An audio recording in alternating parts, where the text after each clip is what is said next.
Etsiky ny mpianatra teny votovorona raikitra indray nisy akoroka nisy ny naratra.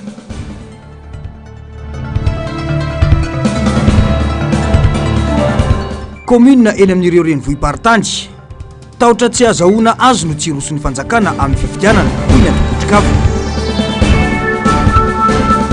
Omamiadany vojony tranonjaza azo soroana azo tsaboina tsara dia ny vao miadoha. Faltafaraka aminao indray tony kilasy tombovavy atao anatin'izao fotoana ny fampahalalam-baovao izao manatitra ny arabary manasanao naraka ny antsipirim-baovao hatramin'ny farany.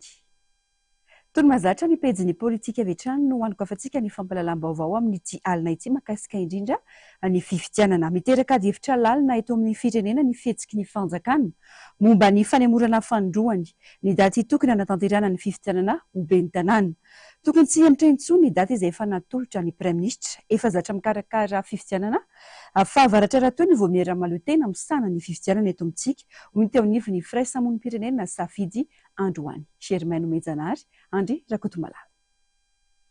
Efa zatra mikarakara fifidianana ao anatin'ny fotoam-pahavaratra ny voamiera maleo tena misana ny fifidianana na ny genie ho antsika eto Madagasikara.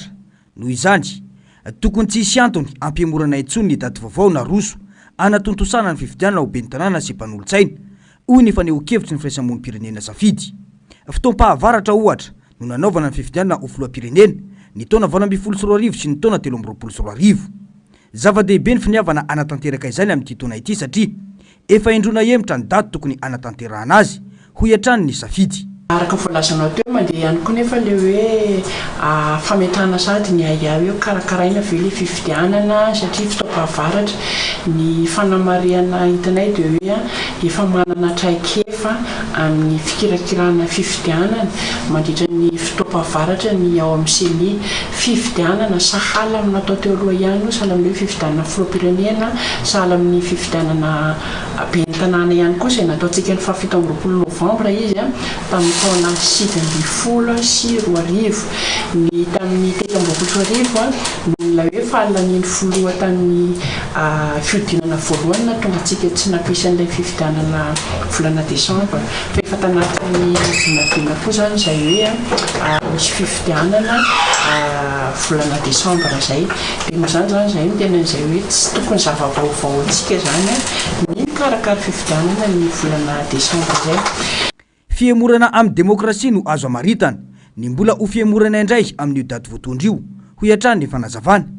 Ny safidy ny ho tany demokratika i Madagasikara koa tokony omena ny vahoaka ny fahefany isafidy ny olona tiany hitondra indray ny commune misy azy.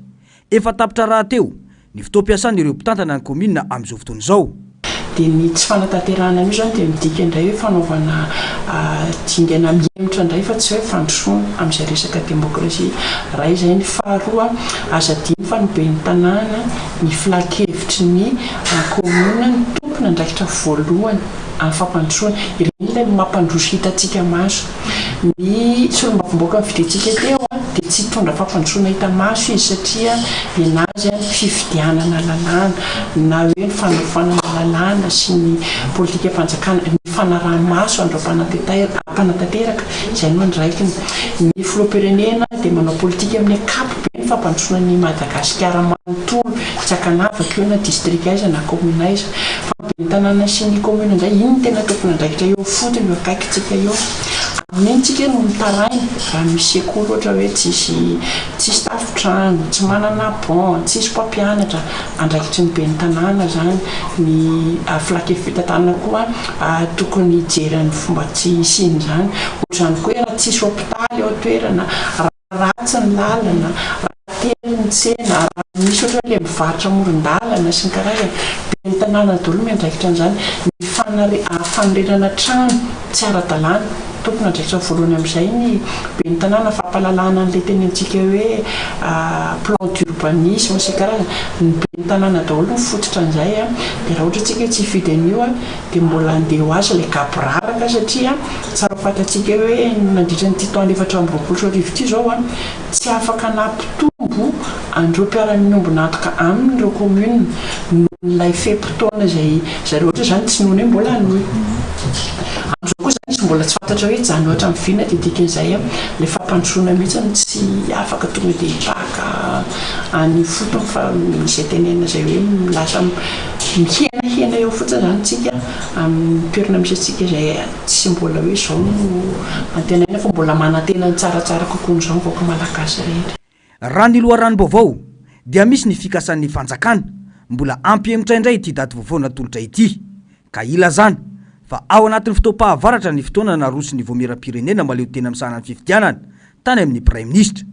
Raha tsy ahivina dia efa lany fotoam-piasana ny aloha ireo solombavam-bahoaka ireo ben'ny tanàna saingy ny fifidianana député nalefa mialoha nanolotra tetiandro ny génie taorian'ny fifidianana député saingy tsy nankatoavy ireo mpikambany gouvernemanta teo aloha izany ary izao nanolotra daty vaovao izao indray ny génie taoriany ny fangatahany prime ministre lehibe ny gouvernemanta. Araka izany mila fanatsarana betsaka ny zotra ampifidianana eto amintsika mialoha ny hatrany ny fifidianana ho ben'ny tanàna. Manana fotoana lava be ahafahana manao izany ny seni raha ny daty izay natolotra ny prime ministre no jerena ho ny teo anivo ny sampana mpanaramaso ny fifidianana safidy. Isana sy n'izy ireo resaka manokana ny momba ny antobola na ny caution amin'ny fifidianana ben'ny tanàna ho avy io fanadihadiana. Isan'ireo fifidianana nahitana letsoka betsaka indrindra ny fifidianana izay ho solombavam-bahoaka natao farany teo. Tokony efa isy avetrany ny fiomanana ho amin'ny fanatsarana tokony atao mialohan'ny irosona indray amin'ny fifidianana manaraka dia izay ho ben'ny tanàna. No mafisy ny firaisamonim-pirenena mpanaramaso ny fifidianana fa isan'ny mila fanatsarana ny fangarahara arabola eo anivo ny génie. Ankoatra ny vola entina mikarakara ny fifidianana dia eo ihany koa ny tampikarama ireo mpiasa eny anivo n'ireo ratsamangaika ny génie izay mbola miteraka resabe foana hatramin'izao ary ny resaka antombolo na ny caution ho an'ireo mpirotsaka ofidina izay tsy tokony hidangana be intsony ho iatrany ny fanazavana. Ohatra hoe raha mijery zao na ny Facebook na ny site web misy dia tsy mahita resaka arabola zany fa mila manao fikarohana ny amin'ny site web ny any amin'ny ministère ny finance tsika vao mahita ny marobola natokana fanjakana hikarakarana ny fifidianana ben'ny tanàna dia fandraika amin'ny arabola zay koa le hoe fangarahana amin'le fikarakarana amin'ny ankapobeny ohatra ny fampiofanana n'ireo ratsamangaika ny seni raha manontany aty amin'ny foibe ianao ohatrany dia miteny zareo fa 4 andro no natokany ho an'ireo fanofanana an'ireo mpiambina amin'ny raha-pifidianana rehefa mandeha ny amin'ny terrain indray ianao dia tapakandro anankiroa farafabetsaka n'izay ny zava-misy hitanay koa eto amin'ilay hoe raha nisy koa na be resaka koa ny tamin'ny fifidianana roa teo aloha dia ny fampiakarana an'ilay antobola le caution nisy ny marobola nalefa ny seni amin'izao ntsika mbola tsy nahena hoe ohatrany nandray marobola napetraka ny seni fa nisy teo aloha na nisy ara ny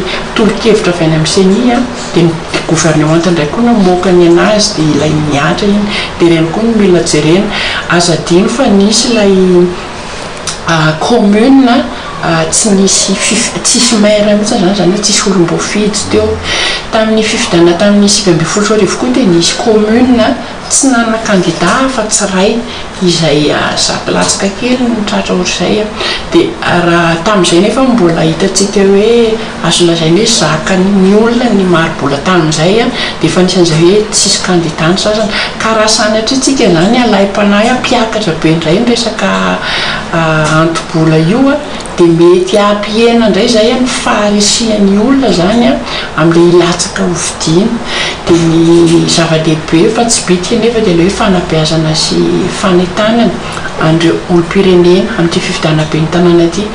Tsy mila fanovana lalàna ireo fa finiavana ara-politika ho iatrany teo anivo ny sampana mpanaramaso ny fifidianana safidy mitaky andraikitra amin'ireo antoko politika ihany koa anefa izany ho iatrany ny fanazavana.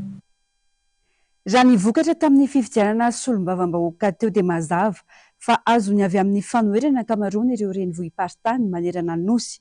Mazava ihany koa ny zava-misy eto Antananarivo renivohitra raha nivokatra nivoaka saika na napodro ireo kandidat solombavam-bahoaka avy amin'ny firaisan-kiny.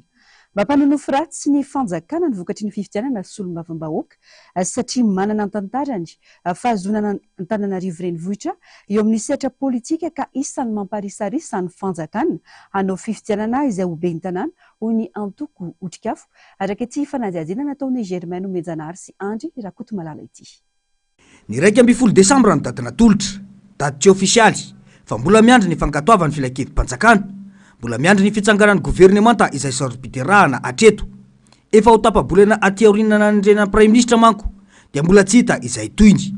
Fihetsika tao midika fa tsisy fifidianana eto amin'ity taona ity, fa lalaovina ny malagasy arak'izay itiavan'ny mpitondra azy, hoy ny teo anivony Antoko Otrikafo. Raha ny fitarazona amin'ny famoahana daty ofisialy dia efa midika mazava fa tsy vonina iroso amin'izany ny fanjakana. Antananarivo renivohitra no hita fa sakana lehibe ho an'ny mpitondra satria manana ny lanja sy ny tantarany ara-politika hatramin'izay ny fahazahonan'ny komina Antananarivo renivohitra izay hita mazava fa lasany eo anivo ny fanoherana tanteraka raha ny zava-misy ankehitriny sy ny tamin'ny fifidianana solombavam-bahoaka teo no jerena, hoy hatrany ny fanazavana. Efa tokony tamin'ny taon-dasa no ny atrehantsika fifidianana be ny tanàna sy mpanolotsaina ny tanàna zany satria efa lany ny mandat ny mpitantana ny commune eran'ny Madagasikara amin'ny zao fotoana zao. Ny zavatra misy anefa aloha zany mbola tsy irosona ilay fifidianana. Ny zavatra mila fantatritsika dia ny hoe ny olana angezabe an'ilay mpitondra fanjakana nge dia fantatritsika hoe ny renivohim-paritany anankidimy dia tsy nandresendry zareo avokoa. Marina fa nazahoandry zareo solombavam-bahoaka fa tsy ry zareo no mitarika. Mahafantatra nefa tsika be ny tanàna iray ihany. Zay aloha zany ny tena olana ngezabe sakana ho an'ilay mpitondra fanjakana mahatonga an'zareo tsy miroso amin'ilay fanatanterahana ny fifidianana be ny tanàna sy mpanolotsaina ny tanàna.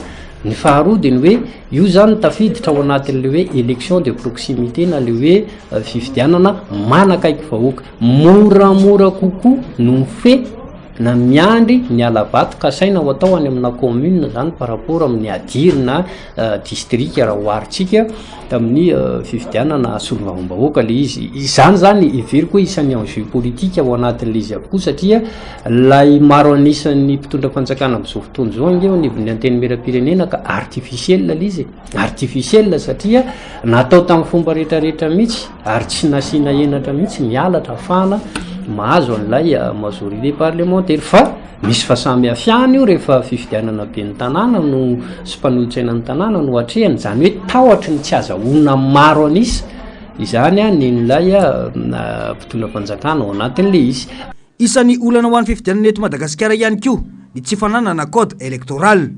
Tokony isy lalàna famaizana ho an'ireo tratra amin'ny alabato sy ny fanodikodinana ny safidim-bahoaka. Tsika nge tsy mbola manana code électoral, mbola loi électoral no entintsika manao fifidianana dia le loi électoral ho novaovainy ilay mpitondra fanjakana arakarak'izay situation politique misy eo mba azahoany ny maro anisy.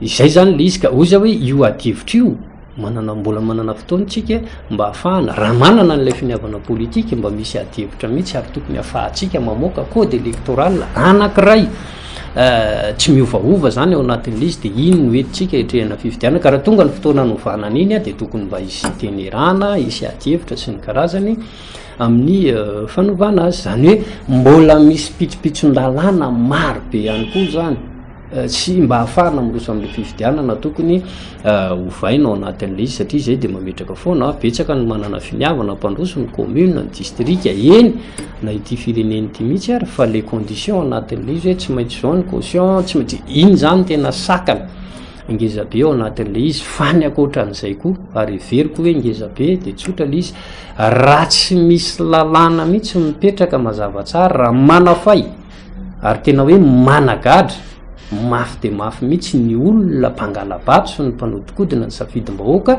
dia mbola isy foana io alabato sy fanodikodinana ny safidim-bahoaka io satria atreto aloha zany tsika tsy mbola nahita olona na dia tratra zao ary hoe flaglan ka tena mba ny fonjaina mihitsy vokatry ny alabato sy ny fanodikodinana ny safidim-bahoaka natao.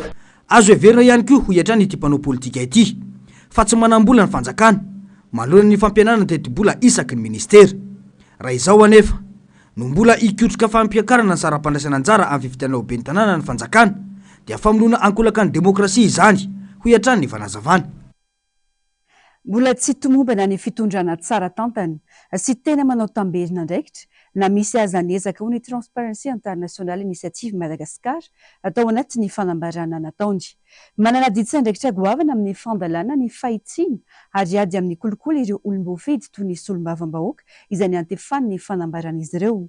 Tanjony dia mba ho antely raha mandala ny mangarara sy ny tambezina ndraikitra no mijoro anatanteraka ireo asa mipaka amin'ny olom-pirenena fanadihadiana eo amin'ny sary sy rindran-tsariny Mathieu Princy. Larana faha-150 amin'ny firenena 20 i Madagasikara manana salanisa 420 raha ny marjefy hitarafana ny kolokolony nivoaka ny taona 2022. Manaprofita remarika io fa mbola lavitra ny ady amin'ny kolikoly eto Madagasikara. Na misy aza nezaka vita, tsy maro toerana ary tsy tomombana ny fitondrana tsara tantany sy tena manao tamberina ndraikitra hoy ny Transparency International Initiative Madagasikara.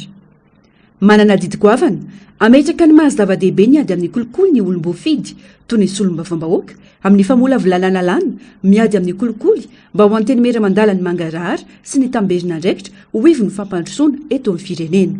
Mba ao anatin'io anteny mera-pirenena io ny tena hoe eriny izany ady amin'ny kolikoly izany amin'ny fitondran-tena amin'ny fandalina lalàna izay manaraka n'izay ady amin'ny kolikoly izay amin'ny tsy fampiasana amin'ny fomba tsy mendrika ny immunité parlementaire.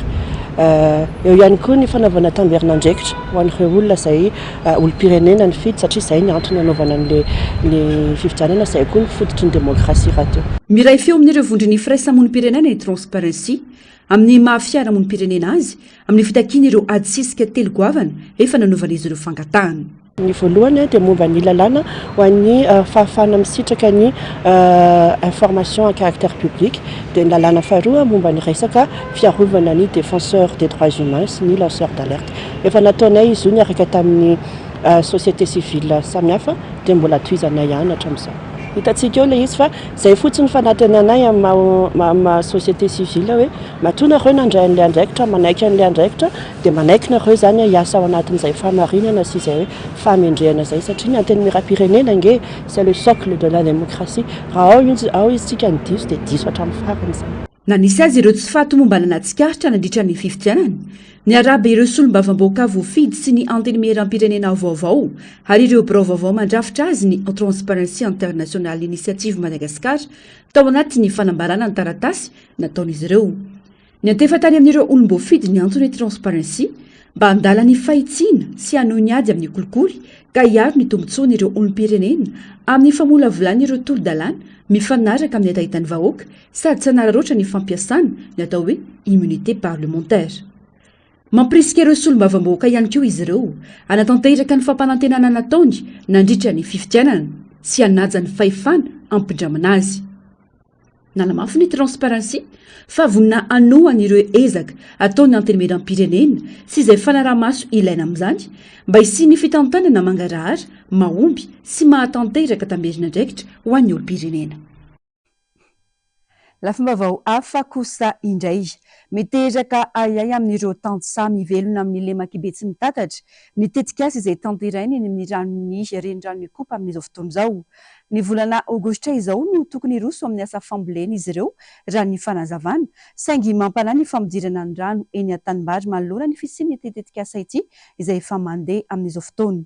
Nidina ifotona nanao fanadihadiana sy nijery ny tena zava-misy teny an-toerana androany ny solombavam-bahoaka voafidy tao amin'ny distrika n'Antananarivo Atsimondrano Voangy Rary Manarivo.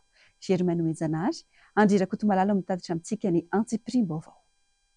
Ambohidrapeto, fiombonana, ankadimanga ary ambotro manjaka samy velona amin'ny lemaky ny be tsy mitatatra avokoa ireo mponina amin'ireo komina efatra ireo. Amin'izao anefa misy tetikasa izay tanteraina amin'ny renirano ikopa ity.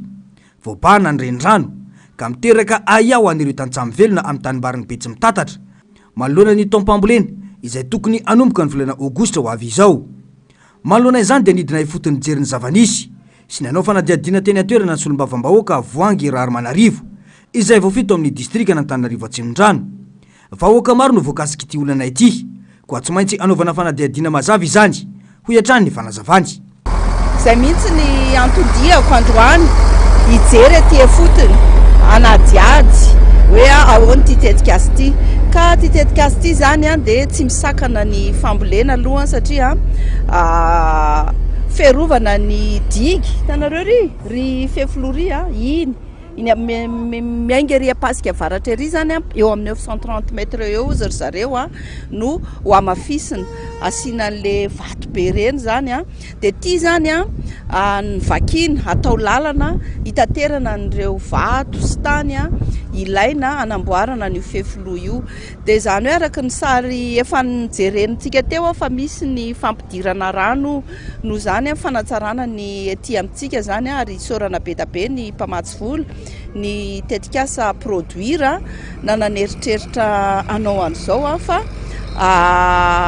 mila amboarina tokoa ny fefilo ary tsy io ihany ara fa mbola betsaka ny tetikasa ilaina mbola tongavanay any amin'izany projet produire zany ho atao ety Tsimorano de misy tsara ny fampidirana rano ao anatin'io ngapa efa nalainareo sary teo le izy satria tsy maintsy manady ady aty fotony tsika fa tsy mety ny hoe miteny ny olona hoe sao de tsy amboly zay de miresadresaka fotsiny ihany fa tsara mahita ety fotony ohatr' zao de zay le tetikasa lalana ao amboarina zany ty hitaterana vato sy tany namboarana an'ity fefoloany rehefa nery mba tsy ho vaky akany amin'ny tanimbary-tsika ary araka ny fanady adina nataonay ny teknisianina teo de amin'ny volana oktobra ozy izy tsy maintsy miala daholo io de tapenana zany ty fefilo ty de afaka mamboly zany aloha ny olona miankina amin'ny fampidirany ny apipahany rano à partir ny 1er août ny fampidirany rano hatramina 15 jours zay tara be de mila zay mandray andraikitra zany ny apipa sy ny mahakasika sy ny ministera ny fambolema mikarakara mikasika ny fampidiran-drano eto takina ihany koa hoy ity solombavam-bahoaka ity ny amin'ny tokony anamboarana ny tohadrano eo an-tsampanana izay manondraka ihany koa ny tanimbary ny mponina eny fiombonana sy ambotry manjaka mila fotodrafitrasa tsara ny vahoaka hoy izy mba ahafany manao ny asa famboleny araka ny tokony ho izy de manararoatra miteny eto koa satria misy le barage ery etsy aloha etsy atsapanana etsy tokony fampidiran-drano amin'ireo tanimbary be da be ao ambadika eo reo zay fiveloman'ny mponina ao anatin'ny district ao anatin'ny commune 4 mihitsy Ambodrapeto fiombonana Kadimanga Ambotry Manjaka tafiditra ao anatin'io Ambotry Manjaka mila fanamboarana io ary mila fotodrafitrasa maharitra fa isa taona zao de tsy maintsy zay foana ve no atao eto hoe isa taona de atondra gabion sy vato de sahirana foana ny commune fa manaitra ny tompona ndraiky mpanjakana zay eto mba hijery akaiky an'io barage eo atsapanana io mba ahafahan'ny olona mamboly satria vary zao lafo be vidy vary zao tsika fa 200 000 ariary latsaka kely ny kitapo zay fotom-piveloman'ny olona satria vary koa foto-tsakafontsika malagasy mila mamboly le olona de noho izany mila jerena akaiky io fampidiran-drano ao atsapanana io zany ankoatra izay nasiny resaka ihany koa ny fisian'ity lavaka be eto amin'ny rond-point eto am-pasika ity miteraka fitoanan'ny fifamoivozana miazo an'itosy izany raha ny zava-misy teo aloha hoy ity député ity dia ny governorana Analamanga no voalaza fa anamboatra azy ity saingy hatramin'izao tsy hita ny toyiny misosasosa ny tomobile avany etosy fa rehefa tonga ao de mitsatoka daholo ary izy io tamin'ny herintaona raha tsy diso efa namboariny fariparitan'ny faritra Analamanga ny ao amin'ny gouverneur na Analamanga zany ho amboarina nefa ny avy eo tsisy fanamboarana le izy fa de lavaka be eo de io anisan'ny miteraka embouteillage mba embouteillage be na mody any atosy rehetra iny na miakatra amin'ny maraina de embouteillage be noho ny faratsiny io lalana io ka de manaingy anao andriamatoa gouverneur raha fa nisy plaque teo tamin'ny herintaona raha tsy diso hoe nanontany koa zay hoe iza manamboatra an'ity de hoe ny faritra Analamanga de mba amboary amin'izay le izy fa fotoana zao tsy filambany no atao fa andraikitra mahasolombavambahoaka no manaitra ny mpanatanteraka amin'ny endriny zavatra toy izao hoy hatrany député Voangy Raromanarivo fiainam-bahoaka no voakasika ireo ka tsy tokony atao atsirambina pejy fampianarana mitaky ny amoana ny vatsim-pianarana ireo mpianatry ny politeknika Vontovorona tofoka ny tsy fandraisana ndraikitra izy ireo na dia efa nisy aza ireo filazana fanairana tamin'ny herinandro mialoha ny fitokonana nataon'izy ireo androany sitraka raha tovinambitso Mateo Princy raikitra ny fifandonana teo amin'ny mpianatra manao fihetsiketsehana sy ireo mpitandro ny filaminana. Torabady sy bomba mandatsatra maso no ny famalian'izy ireo tamin'izany. Nisy mpianatra naratra nandritra ny fifandonana.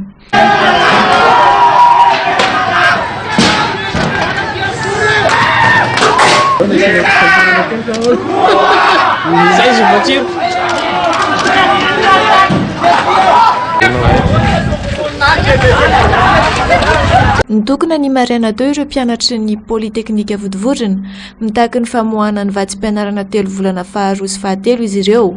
Taoriana ndraisan'izy ireo ny vatsim-pianarana 3 volana voalohany ny fidijona lasa teo. Leo ny fampanantenana pokaty ataon'ny fanjakana izy ireo raha ny fanazavana ary mitaky koa ny fanatsarana ny fototra-avitrasa misy any an-toerana izay tsy voadio ary efa tsy azo itoerana intsony. Mangony fotsiny ny fahatapahany rano sy ny jiro matetika. Hany ka tsy zarizary ny fianaran'izy ireo. Amin'izay fampanantenana izay mbola tsisy valiny hatreto. Efa nisy fampanantenana hafa ihany koa tao anaty fitakiana tamin'izany hoe isy fanamboarana ny WC sy ny dosy isy ny ry fijerena momba resaka connexion wifi izay ampiasainay amin'ny mpianatra ingénieuranay mihitsy. Dia ny andro izay mbola tsisy ihany. Nisy ihany koa fampanantenana taoriana izay fifampiresana tamin'ny ministera dia niteny zareo fa alohan'ny baka tsy maintsy mivoaka ny bourse rehetrarehetra. Semaine alohan'ny baka ny andro izay mbola tsisy vaovao. Deux mois zany sisa ny anarana mbola misy manefa ny bourse tsy voaray. Efa tao anatin'ny fotoana maromaro zay nitady vahaolana mifampiresaka mbola tsisy any hatreto. Efa farany safidinay ty fitokonana an-dalambe ty ary tsy izany zay raha tsy mivaly lo zavatra angatahanay ireo. Resaka fototra-avitrasa alohany amin'ny resaka fahasalamana mihitsy ny tena fiantraikany. Tena maloto tsy mendrika hipetrahanay intsony ny toerana ity. Eo amin'ny resaka connexion indray 70% cournay à distance dia 30% fotoana zany no tena hoe atao mpampianatra. Misy mpampianatra tena tsy mampianatra koa eo amin'ny resaka karama izay tsy idiranay lalina iny fa tena ilainay ilay connexion zany mba hanampianay ny fampianaranay. Tsy vao izao nisy hetsika fitakiana vatsim-pianarana raha ny any amin'ny ambaratonga ambony. Mbola tsy nahitana vahaolana nefa zany hatreto na dia andehibe aza ny fampianarana. Raha ny vaovao dia mbola itony ny hetsika ary tsy hijanona raha tsy mivaly ireo fitakiana hoy ny solitena ny mpianatra. Fa tsy nanaiky ny taratasy fanekena hitsara ireo mpitsara fanadinana baccalauréat raha ny loharanom-baovao. Tsy nisy nanaiky nanao sinoa taratasy io ireo mpitsara. Terena nanao fanekena ny lettre d'engagement ireo mpampianatra mpitsara raha ny fanazavana. Tsy tao anatin'ny fifanarana tamin'ny tompona andraikitry ny fanadinana nasionaly eo anivon'ny université ity tranga ity raha ny vaovao. Tranga izay manjavozavo tanteraka ary mampanay ireo mpitsara fanadinana. Nadikefitra ny mahakasika ny fisilo taratasy fanekena io ka nisy ireo mpampianatra tsy nanaiky fa avy hatrany dia nampitsahatra ny fitsarana fanadinana raha ny loharanom-baovao hatrany. Raha nanao fanadihadiana teny Ankatso izay ny tolakandro teo, nisy ny filazanany amin'ny tsy fafana mitrandraka vaovao eny an-toerana raha ny toromarika nataona tompona andraikitra iray. Mila alalana ny fanangolam-baovao ny fanamafisana ka tsy nafanana nazy vaovao mahakasika ity tranga ity. Eo amin'ny vaovao ny trangam-piarahamonina toy ny raharaha famonoana ny alanina. Olona folo no voaroroy tamin'izany izay samy nohenoina teo anivon'ny fitsarana omaly. Nomeloan'ny fitsarana sazy miatra 20 taona an-tranomaizina ireo mpiray tsikombakomba tamin'ny famonoana ity zazalahy ity. Figadrana mandra-pahafaty kosa ho an'ireo olona roa namono any alanina raha ny fampitambavao. Hoarantsika vetrany ny fanadihadiana mahakasika izay. Tamin'ny sivora alina omaly vao vitan'ny fitsarana mahakasika ny fahafatesana alanina, zazalahy 10 taona nisy namono tao an-trano vokatry ny disadisa ara-piarahamonina. Voasazy gadra mandra-pahafaty ireo olona roa natanteraka mivantana ny famonoana ny alanina miampy onitra. Sazy 20 taona an-tranomaizina kosa ny andro mpiray tsikombakomba tamin'ny famonoana ity zazalahy ity. Voakasika izany ilay mpanampy vavin'izy ireo miampy asantery vozina sy lamandy raha ny valim-pitsarana.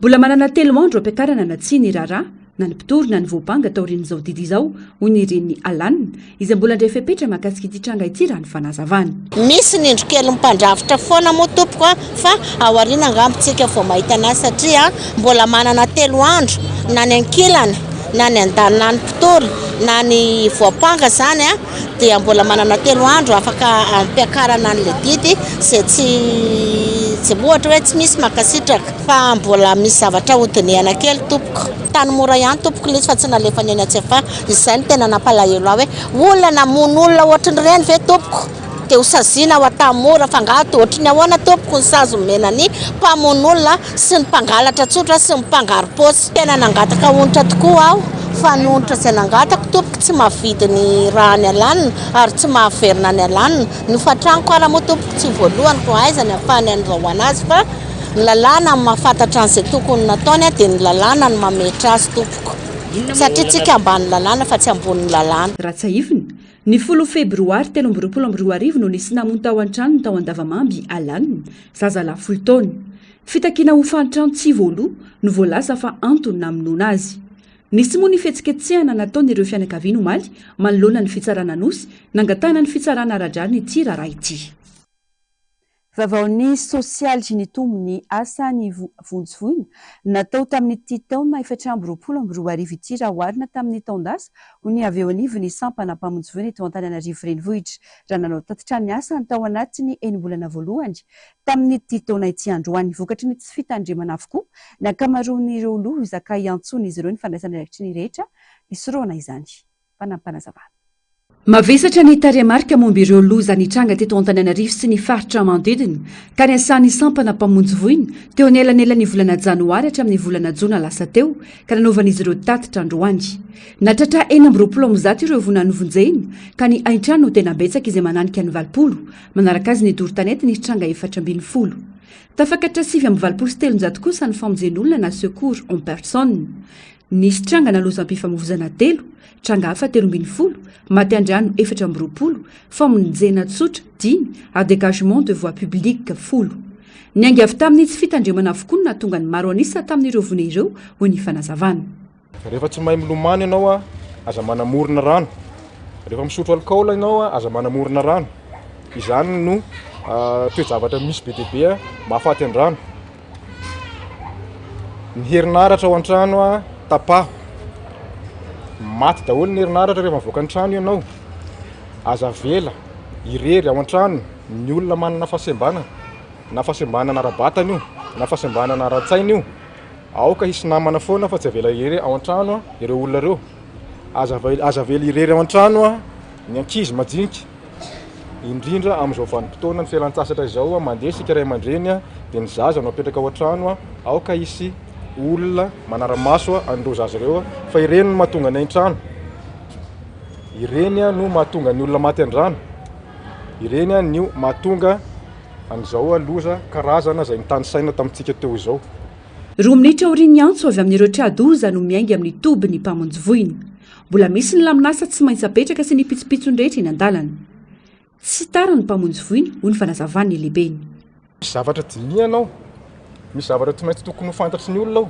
fa ny olona traboina ny olona hiarany loza tiany ianao vao mirehitra ny afony dia tonga dia eo ny pompier tsy izay kory n'ilay izy mbola misy distance à parcourir ao mbola misy embouteillage eritreretinao mbola misy ny lalanao mbola misy ny olona tsy manome ny lalana ny pompier ao na dia efa mandeha raha le fampahafantarany misy zavatra maika tokony vonjena ka dikan'izay dia tiako mariana eto ny pompier tokony dia tsy tara zany fa 2 minitra aorianan'ny antso dia miala ny tobo tsirairay aby ny pompier na io eto tsara lalàna na io eny anosy vavaka na io eny analamahitsy na io eny andravoangy na io eny akatso ary tokony tsy torabato anay mihitsy ny mpiarabelona satria izay le fandehana diso ny filazana fa mitakisolika ny mpamonjy voina mamem-pona avokoa ny asa rehetra ataon'ny sampana mpamonjy voina raha eto amin'ny komina Antananarivo renivohitra misy kosa ny fifanarahana tao amin'ireo komina manodidina raha toa ka mila raharaha amin'ny mpamonjy voina avy eto amin'ny renivohitra izy ireo raha ny fanazavana kolikoly ny ankoatr'izay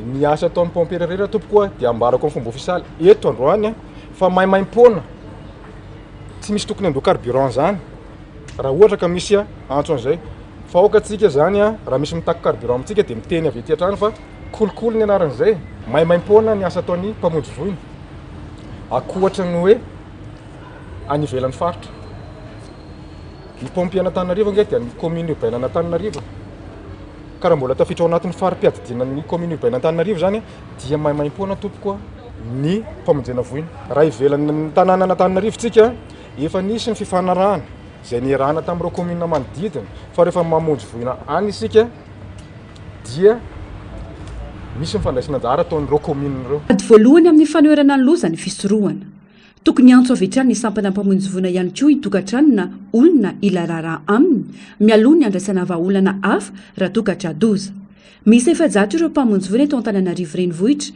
ka mizara amin'ny toby any anivony boriboritany dimy eto Antananarivo. Eo ampamola vilany paikady izy ireo amin'izao fotoana izao ny anampisany tobiny sampana mpamonjy voina eny amin'ny boriboritany faefatra izay tsy mola manana. Pejiny fahasalamana kosa indray vehivavy malagasy 570 ao anatiny rahetsy no voany homamiada ny voziny tranonjaza isan-taona raha ny atotanisa. Araka ny fanadihadiana rehefa voamarina midingana voalohany homamiada ny voziny tranonjaza dia miovaovy eo anelanelany 70 isanjato hatramin'ny 90 isanjato ny tany fanasitranany. Fanadihadiana nataony Omisoa Faliana eo amin'ny sary sy rindran-tsariny miaro-tanjona. Fivotosana malemy amin'ny tapany ambany ao amin'ny tranonjaza izay azo fantarina amin'ny alalan'ny frottis vaginala ny homamiadan'ny voziny tranonjaza, azo soroana amin'ny alalan'ny vaksiny manohitra ny otrikaretina papillomavirus ity homamiadana ity. Araka ny fanadihadiana, ny 570 isanjato hatramin'ny 100 isanjato dia azo avy amin'ny aretina papillomavirus maharitra ka mety hitarika amin'ny homamiadan'ny voziny tranonjaza.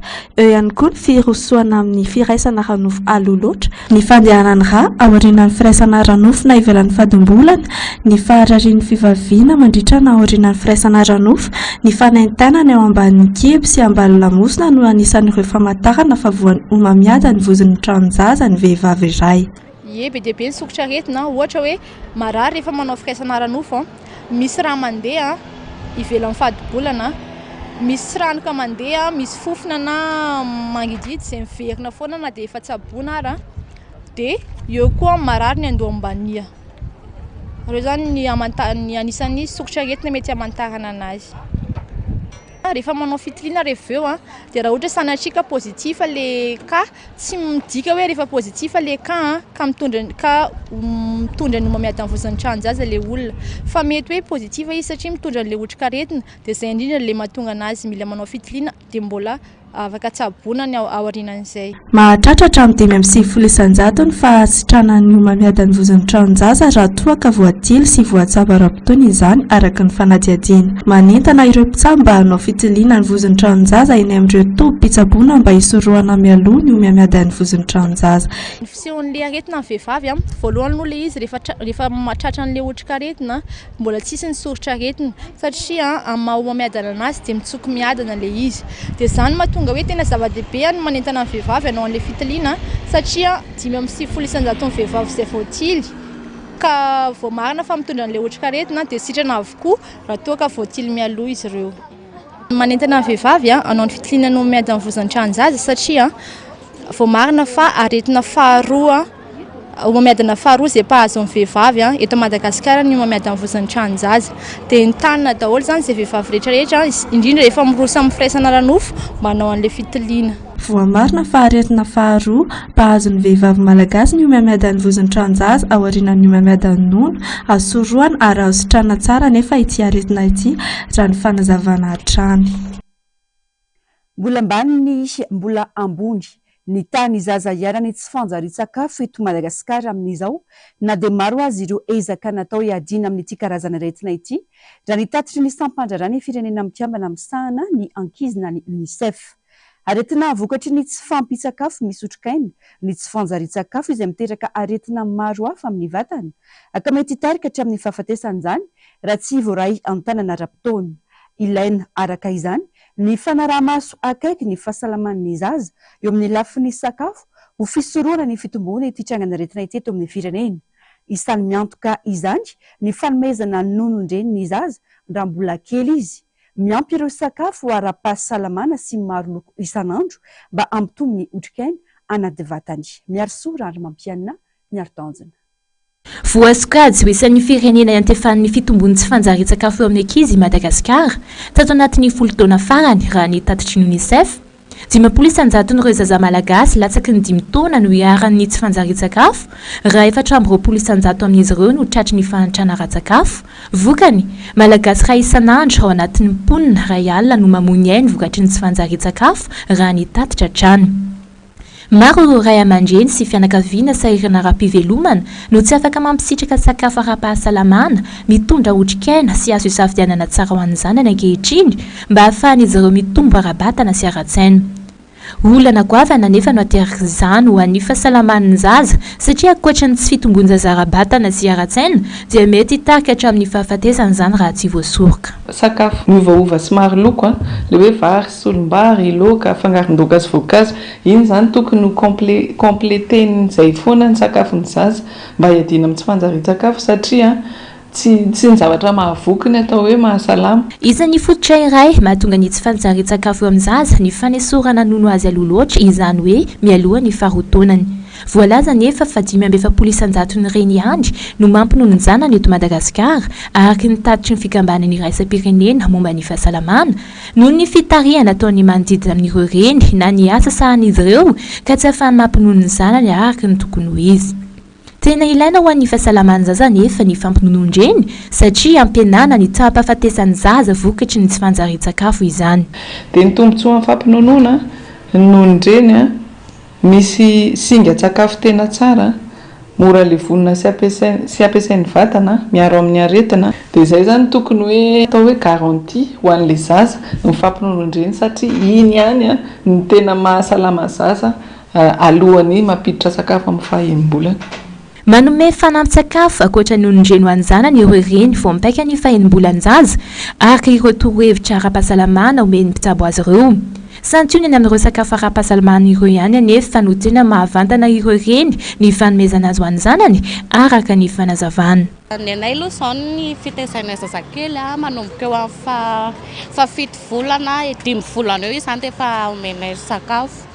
Dia sakafo omenay anazy amena legioma zany asiana rona hena kely mampatanjaka anazy manome fluorance zazakely.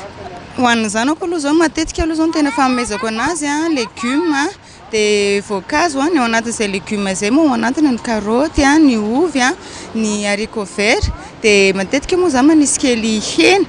Vaindondra raha ny fiarovana ny zaza amin'ireo karazana aretina maro hiadina amin'ny taha-pahafatesana ambony eo amin'ny zaza. Tokony ho kendrena anatin'ny fandraisana andraikitra ny fanamorana ny fahazoana rano fisotro madio sy ny fanafoanana ny fanaovana maloto akalamanjana ary ny fampiroboroboana ny fahadiovana fototra toy ny fanasana tanana ho fiarovana ny ain'ireo zaza amin'ny fiforohana ny karazana aretina hafa ateraky ny tsy fanjariana ireo sehatra ireo. Sy ampiarina miroborobo eto amintsika ny varotra raha ny eto amintsika manokana tsy misy andiganana fa izay rehetra ale dia ahitana mpivarotra avokoa.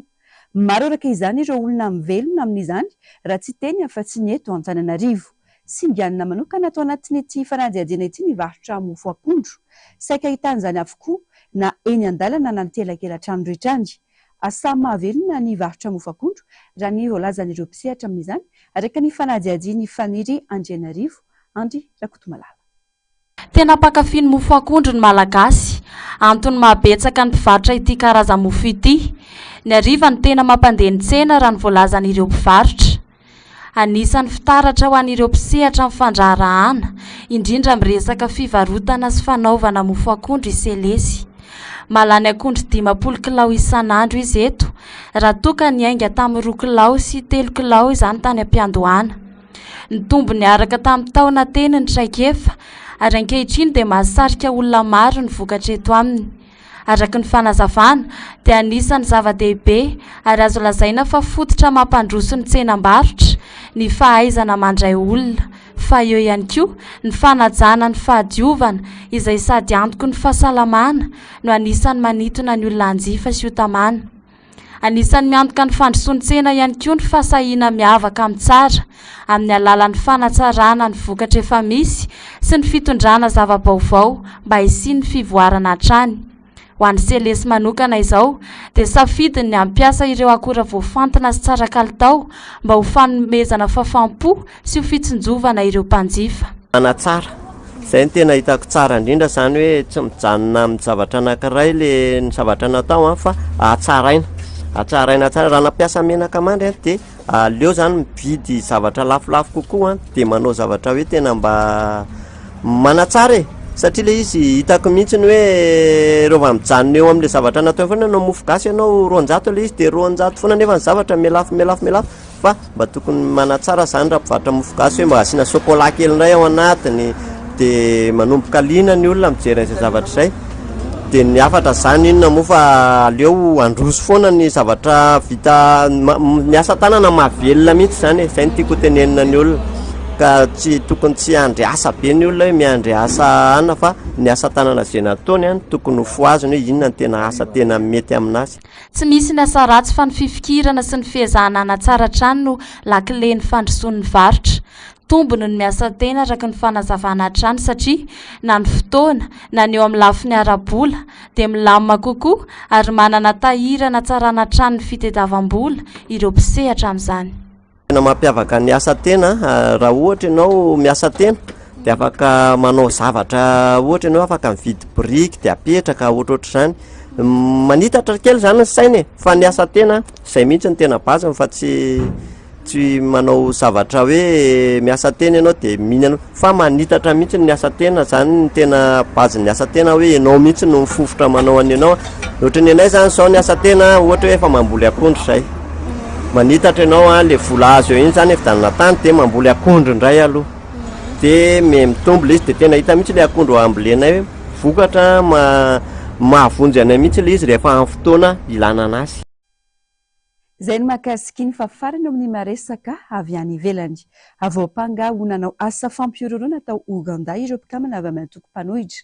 Avoka no samborina izy ireo kanefa nanaraka fiofanana ara-politika tao Kenya. Hoarantsika vetrany mahakasiky izay. Mpikambana enina amin'ny telopolo amin'ny Forum for Democratic Change antoko-panohitra any Uganda no voapanga tamin'ny alatsinainy teo fa nanao asa fampiororona.